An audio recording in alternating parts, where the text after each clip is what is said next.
नमस्कार दोस्तों, art visual art में आप सभी का एक बार फिर से स्वागत है। हम बात कर रहे हैं कला के तत्व यानी कि एलिमेंट्स ऑफ आर्ट और इसके अंतर्गत हमने इसके 5 एलिमेंट के बारे में बात कर ली है। और अगर आपने उनमें से कोई भी वीडियो अभी तक नहीं देखी तो आप उनको मेरी प्लेलिस्ट में जाके भी देख सकते हैं। तो आज हम इस वीडियो के अंतर्गत इसके यानी कि कला के तत्व 6th तत्व जो छठा तत्व है टोन यानी कि तान के बारे में विस्तार से बात करेंगे कि चित्रकला में इसकी क्या भूमिका रहती है और इसके बारे में हम आज विस्तार से बात करेंगे। तो आइए देख लेते हैं तान यानी कि टोन को विस्तार से। तान, टोन। तान पे बात करने से पहले एक बार फिर हम पहले इसको आसानी से समझ लेते हैं कि चित्रकला में टोन होता क्या है। मुख्यतः जो टोन होता है उसको हम रंगों के माध्यम से हम उसके बारे में बता सकते हैं। जैसे चित्रकला में जो भी हम रंग यूज करते हैं उसकी टोन क्या है, मतलब उसकी रंगत क्या है। तो इस तरह से जो तान है वो कहीं ना कहीं चित्रकला में रंगों के साथ जुड़ा हुआ है। तो इसी तरह से चित्रकला में तान एक विशेष भूमिका निभाता है और इसीलिए इसको चित्रकला में कला के विशेष तत्व के रूप में देखा जाता है। तो आइए अब हम बात कर लेते हैं तान की परिभाषा यानी कि डेफिनेशंस ऑफ टोन।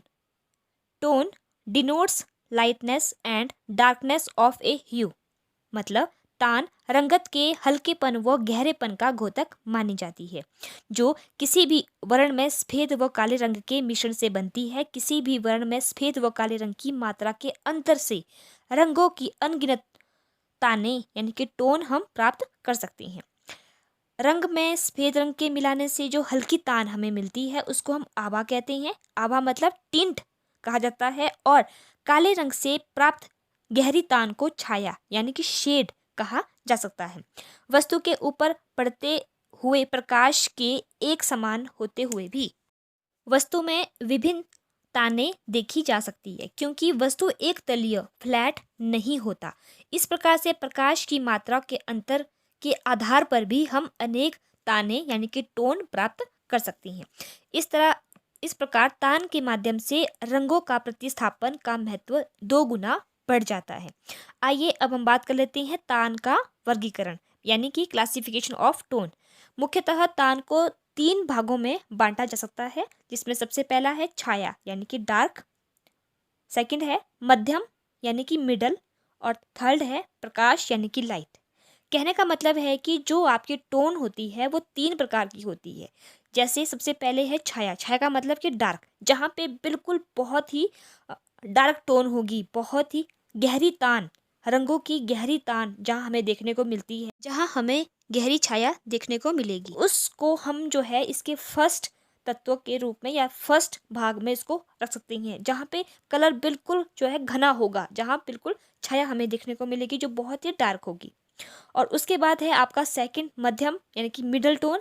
तो मिडल टोन में क्या होगा कि जो थोड़ा सा उसमें जो है लाइट होगी, जो डार्क और लाइट के जो बीच में होगी उसको हम मिडल टोन कहेंगे। उसमें हल्की हल्की जो है कहीं ना कहीं जो है रोशनी हमें देखने को मिलेगी। रंगों की बात करते हैं, रंगों के माध्यम से ही हम जो है तान को अच्छे से समझ सकते हैं।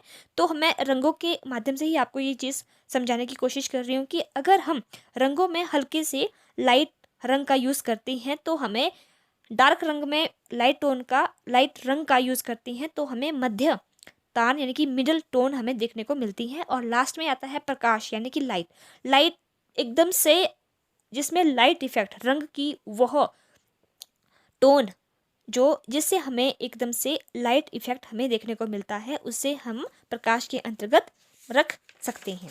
अब हम बात कर लेते हैं तान के प्रभाव यानी कि इफेक्ट्स ऑफ टोन।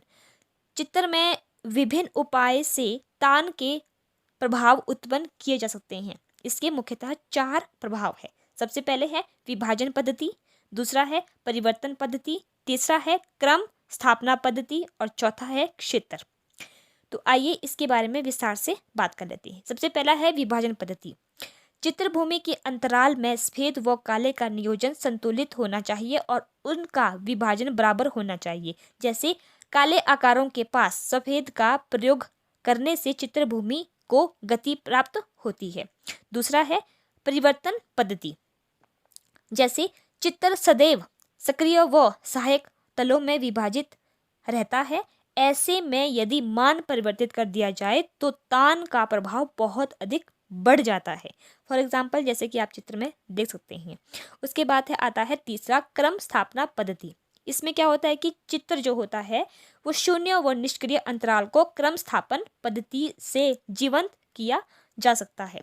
इससे अंतराल में सक्रियता व आकारों में मधुरता लाई जा सकती है। इस चित्र के माध्यम से आप इसको समझ सकते हैं। उसके बाद लास्ट है आपका क्षेत्र, और जिसको बोलते हैं एरिया। आकार का क्षेत्र, कोई भी आकार होगा, कोई भी रूप होगा चित्रकला में, उसका जो क्षेत्र होगा और उसकी तान, रंगों की जो टोन होगी, दर्शक को सबसे पहले आकर्षित करती है। चित्र के दो असमान आकारों में अगर एक ही तान हो तो उसके क्षेत्र का महत्व होता है, लेकिन अगर दो समान आकार में एक ही तान हो तो उसका महत्व और अधिक बढ़ जाता है। तो फ्रेंड्स, ये थी मेरी आज की वीडियो तान यानी कि टोन के ऊपर। आई होप आप सभी को समझ आई होगी। तो अब हम मिलते हैं अपनी नेक्स्ट वीडियो में, और तब तक के लिए आप सभी का बहुत बहुत धन्यवाद।